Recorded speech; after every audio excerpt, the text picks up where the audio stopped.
Before I get started, I want to tell you about another great podcast I think you'll like. It's called 20,000 Hertz, and it tells the stories behind some of the world's most recognizable and interesting sounds. Basically, all the things we hear in our daily lives, but don't really think about. They explore things like how the sounds of slot machines encourage you to keep playing, the story behind that voice in your phone, and even what other planets in our solar system might sound like. The show is made by a team of professional sound designers, and it's hosted by Dallas Taylor, who shares his passion of sound and helps open your ears to the world around you. As you'd expect, each episode is highly polished, and it's not only educational, but it's also a lot of fun to listen to. You can find 20,000 Hertz wherever you get your podcasts. That's 20,000, all spelled out without any numbers. Go subscribe. This is Far From Home. I'm Scott Gurian. When he was growing up in Southern California, Addi Somekh wasn't quite sure what he wanted to do with his life, but he knew from a young age that he wanted to spread warmth and make other people happy. On this week's episode, the unusual story of how Addi's quest to do just that set him off on a worldwide mission to make people laugh. All right. You let a little bit of air out, because if it's too much air, then you're just asking for trouble. Okay, so when you make a balloon hat, Addi Somekh is not your ordinary balloon hat maker. He's a pro. I've just blown up a green balloon, which I'm going to attach to the black head base. Now, in case you're starting to roll your eyes imagining a clown at a kid's birthday party, I should make it clear right off the bat that this is totally different. You see, Addi's hats are really like works of art. He improvises each one to match the personality of the recipient, and some people have even described them as natural extensions of their bodies. So I would say the whole hat is maybe 3.5 feet tall, and it's made out of 4 balloons. But also I would say, as wacky as it is, I think it's kind of classy. Addi got his start making balloon hats as a part-time job when he was in college. He admits that at first, even he himself had trouble taking his work seriously. I thought, okay, this is cool, but it's also kind of lame at the same time. I thought that I was like a novelty act, and I thought that this was a substitute for my real dream, which was to play music. He figured it was just a phase he was going through, but then he went back to school. And I'd have homework, and I would just procrastinate by twisting balloons. And then eventually I had to admit to myself, like, I'm actually good at this.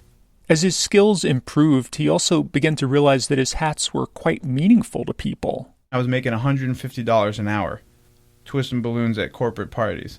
And I was volunteering at homeless shelters for, like, abused wives and kids. At that point is when I realized that the super rich and the super poor were laughing at the same thing in the same way. That's when I began to have more respect for balloon twisting. It was around this time that Addi met Charlie, an amateur photographer whose day job was redesigning people's closets. And what happened was he come over to my house once, and there was a Halloween party. But to get into the party, you needed costumes, and we didn't have any. So I said, I make balloon hats. So he made these hats for us. He whipped them out in a couple minutes. That's Charlie Eckert. We walked out of his apartment, and instantly somebody came up to us. She was just ecstatic and thanking us profoundly for making her night. And then on the subway, like, people were coming from other cars. And I grew up here, and I've never seen anything like this. Charlie was born and raised in Queens, and he's like, you know what? You could be bleeding on the side of the road, and people will just walk right past you, you know? He had never seen people, like, go out of their way to express, like, that level of positivity before. And he thought, man, these balloons are kind of like, if they affect people in New York, I wonder what it would be like if you took them other places. Once the idea was planted in Addi's mind, he couldn't stop thinking about it. Charlie remembers what happened next. I went home, went to sleep, and maybe like 4 or 5 hours later, my brother woke me up, and he was like, this guy Addi's on the phone. He insists to talk to you now. It's really important. And so I answered the phone and said, what's up? He said, well, let's go do it. And I was just like, do what? You know, and he's like, let's go around the world and make people balloon hats. And I was like, yeah, okay, I'm down. Let's do it.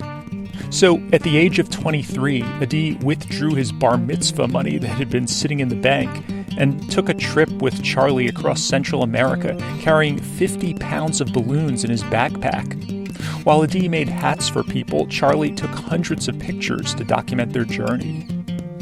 We went to the Caribbean coast of Nicaragua, and this was the first time that I ever got a sense that maybe what we were doing was bigger than what I had originally envisioned or planned. One of the elders in the indigenous community walked up and said, "Thank you so much for making these hats. These hats remind me of the hats I wore when we were children that were made out of feathers of birds that are no longer here."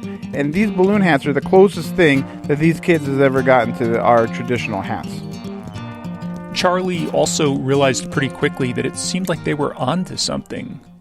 I had a feeling that the act of crafting something for somebody and of giving something to somebody, something custom made, was a powerful tool to use to meet people and to relate with people. I had no idea how powerful it really was. It was like a social accelerant. I mean, it just instantly got you deep into environments and cultures.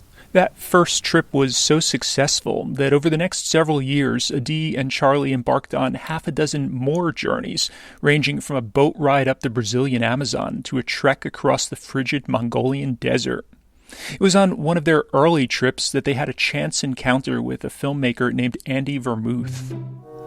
I met Addi and Charlie in an airport in Ghana. I'd gone there originally to kind of study West African music on my own, and I had a kind of itinerary up the coast and up into Senegal and Mali. He remembers his initial skepticism. I'd come to Africa to escape the United States, and here, staring me in the face in the currency exchange line, was the only other American in sight. I asked him what he was doing in the region, assuming that he was a doctor or something, doing a vaccination project maybe. And he looked at me and said, making balloon hats. I kind of rolled my eyes and said, is this a joke? Is this a Peace Corps sponsored thing? Did USAID sponsor this absurd idea? You know, what was it? And he said, no. He and a photographer were going around the world and just giving people balloon hats. So I just wished him luck and kind of wanted to get away from them as fast as possible. And I dived into the crowd. Maybe a half an hour later, my cab driver brought me to a hotel. It was just a random hotel choice. And I saw these two guys from the airport on the porch at the hotel. And Charlie came up to me and said, hey, sorry for losing you at the airport.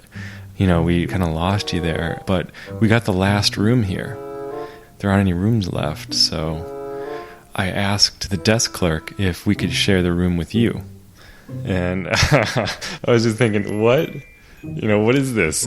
Maybe I should be looking for another hotel. Is there another one around here? You know? So I said, well, let's have a drink, and could be cool. We'll see.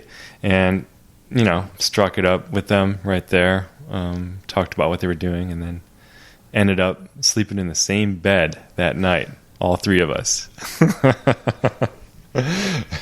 And then that was it. 6 weeks later, I was still traveling with them. It was a turn of events Andy said he never could have imagined. I'd been working at an architecture firm, basically working on large shopping malls. And I'd really had enough of that and really wanted to see the other side of life. And when I went on this trip to Africa, it was a way to, you know, really get back to more ancient culture and see what had changed and see what was the same. And the very least thing I expected was to start traveling and making balloons for people. I never liked balloons in the first place. Charlie recalls one of the highlights from that African trip. We had sort of rented or hired a car in Ouagadougou, the capital of Burkina Faso. We were trying to get to Timbuktu, and this car just kept overheating and breaking down, you know, and we finally made it into Mali, and the radiator cracked. So we were waiting around, and the car is going to take like 24 hours to fix. And so we said, you know what, let's just hop a little bus and see where we end up. So we had our big bags. We get to this one village that looks like it's in the Flintstones or something. It's just like all mud and just absolutely ancient. So the village is up on a hill, and we're like, Addi, you're going to have to go up. You got to go in, and make hats. And we're going to keep a lookout for you. But it's probably better that we don't all go at once because there's like a really crazy little narrow path to get up there. And if we weren't welcome, it would be easier for one person to get out with just his balloons than it would be for 3 people with 2 backpacks each. So he goes up, and he's gone for like 5, 10 minutes, 15 minutes. And around 20 minutes, I'm starting to get a little nervous because there hasn't even been any kids running down with hats to come get us. And that would usually be the case. Somebody would always come and get us. And then all of a sudden, I started seeing all these people at the top of the hill just banging these wood things, And I was like, oh, this is it. He did something really offensive, and I don't know what we're going to do now. So we just kind of charged up there and with all our gear, and we're like, well, we got to get him. And anyway, they were all women, and they were beating like rice or something. But it just looked so much more violent from down low than like a food-making process. And so we get up there, and then the women just point to this one hut, and there's Addi sitting in the middle with like every single man from this town in this dark hut, and he's just whipping out hats, and the light's trickling in through these windows, and little kids are climbing up trying to look in the windows. It was just a really beautiful moment. Later in their journey, Charlie took this amazing photo of an African couple standing on a dusty Kenyan road, proudly sporting their newly acquired crowns. The headdress for them was a really important cultural symbol. So when we showed up to a town and we just busted out the balloons and started making balloon hats, we were taken right away to the chief, and we'd have to make the chief a balloon hat, and then his wives, and then his children, and then the regular people. It wasn't just like a fun novelty. It was like a serious sign of respect, which really kind of blew me away. I didn't really ever think about it like that.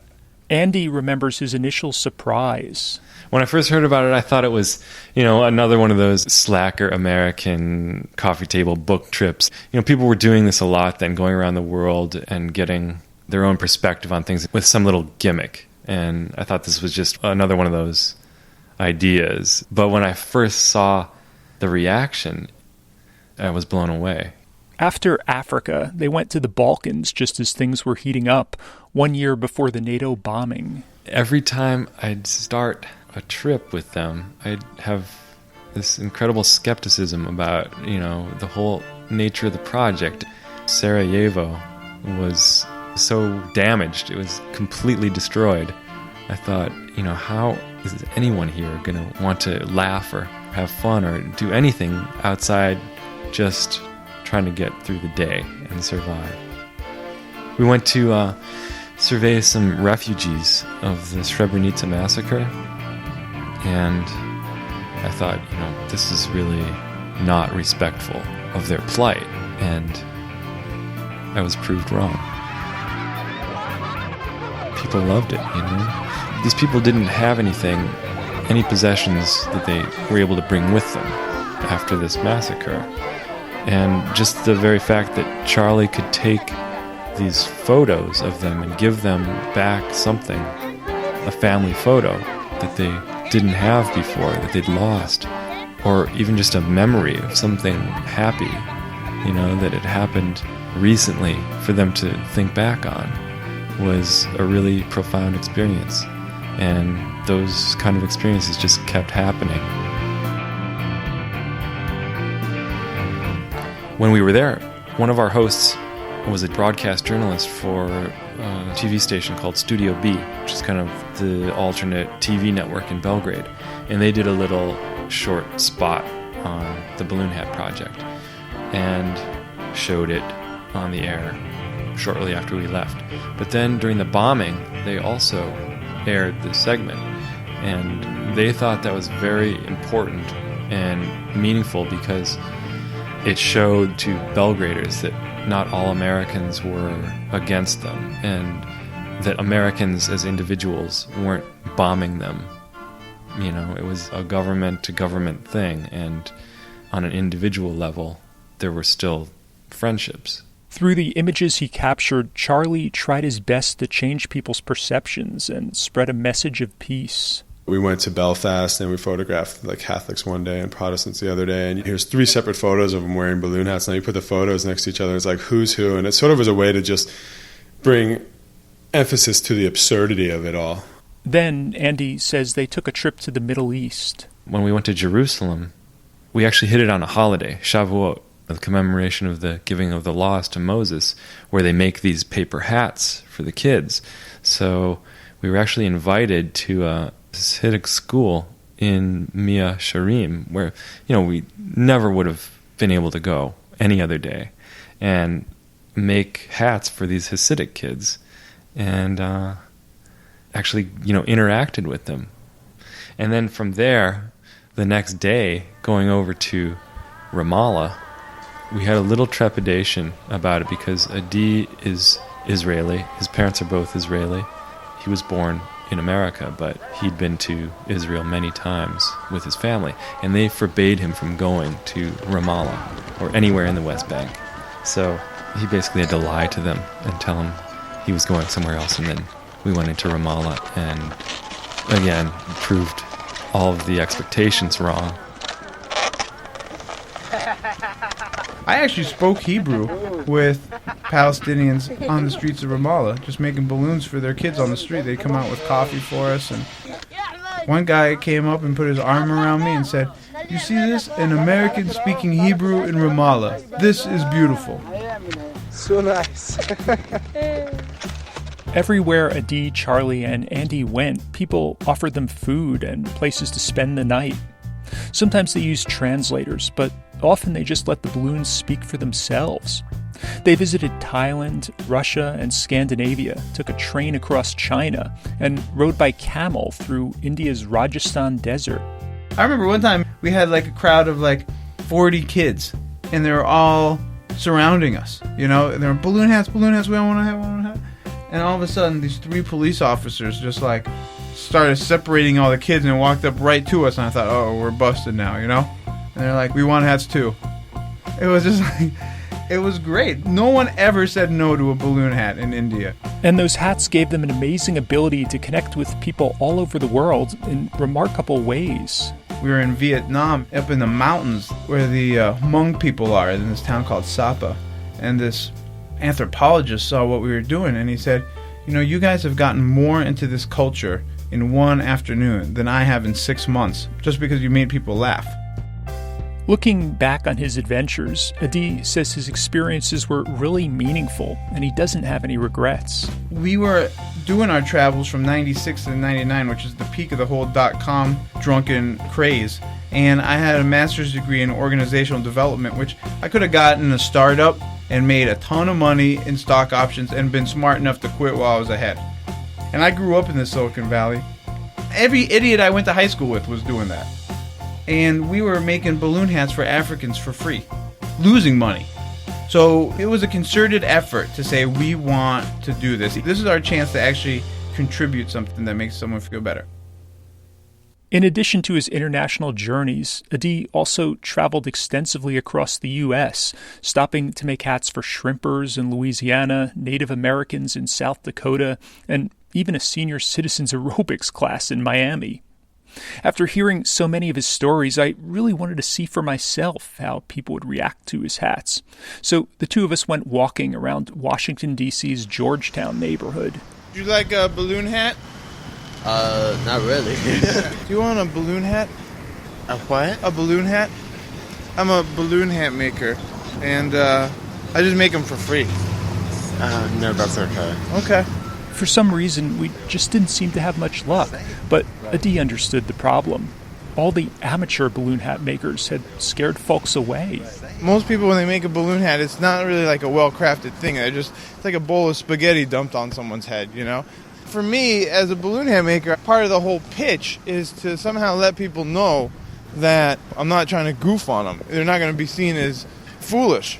We figured that if we could just convince one person to wear a hat, the momentum would suddenly change, and soon everyone would want one. We decided to try our luck in a very different neighborhood, the poorer and less touristy southeast part of the city. As we approached a group of people waiting at a bus stop, they eyed us suspiciously, aware that we were from somewhere else. But after Addi described what he was doing, it wasn't long before he attracted quite a crowd. Watch this right here. This is what got me. Look at it. Yeah, like that, yeah. Oh, man. He bad. That is something. Suddenly, grown men were clamoring around him, putting in requests for themselves, their wives, and their kids. One guy even asked for a hat for his probation officer. That one's called the High-Low Rider. It's made with the Instant Classic head base. It's got some black, a curly on top, some ballies, and a dinghy in orange. Thank you. I am so impressed. You get a real high when you make people happy. You know, because if you make something that makes someone else happy, that happiness bounces off them back to you. And then all of a sudden there's two people that are really happy. After making hats in 34 states and 34 countries, Addi told me that traveling eventually took its toll on him. The rhythm he'd developed of meeting people and then leaving a few moments later had affected his non-balloon relationships with women. And he said he's spent so much time around children that he can't imagine ever having kids of his own. He doesn't travel as much anymore.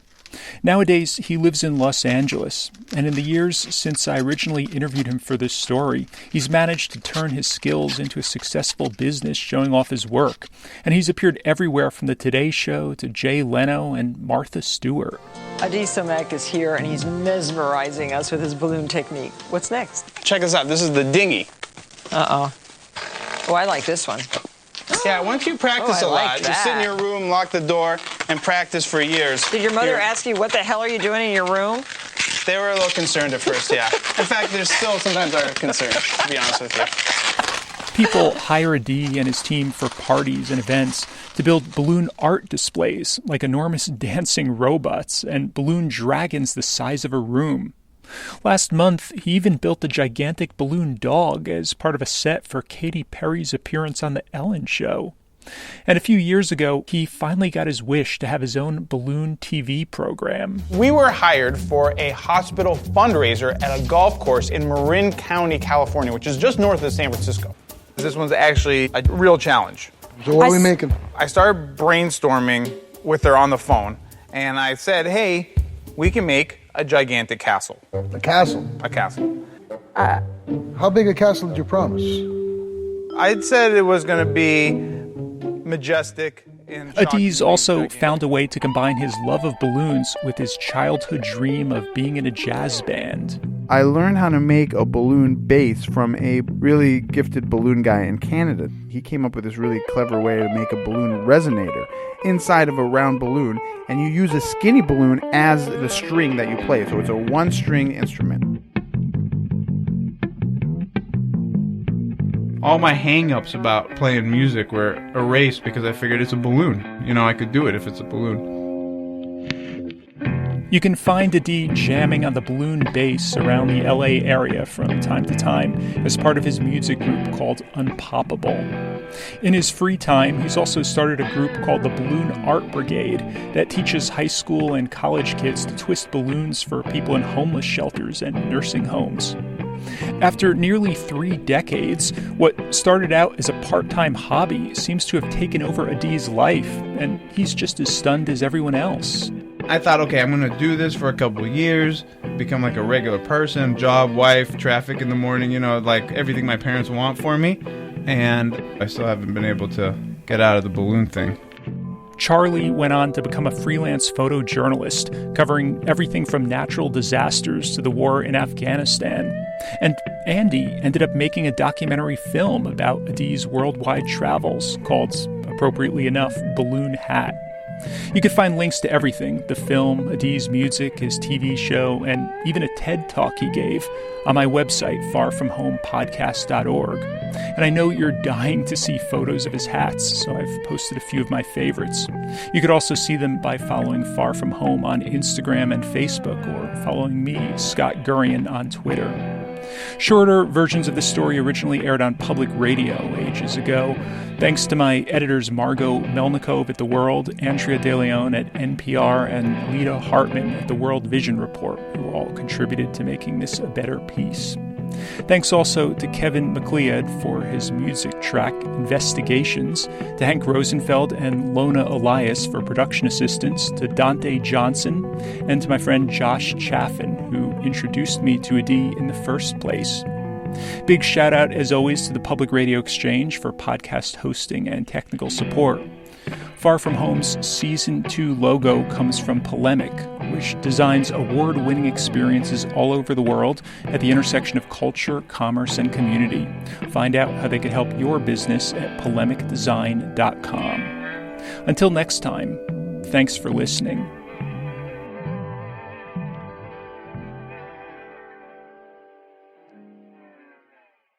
Just a quick reminder before I go that if you're looking for another great podcast to add to your queue, I highly recommend 20,000 Hertz.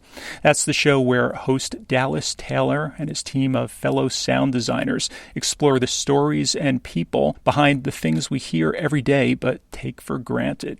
Like how the sounds in your favorite video games are made and the story behind those famous NBC chimes. He covers topics ranging from pop culture to science and history, so there's something for everyone. Each episode is meticulously mixed and crafted, so much so that they won this year's Webby Award for Best Sound Design and Music. Once again, the show is called 20,000 Hertz, and that's all spelled out without any numbers. Search for it in your podcast player, because I think you'll really like it.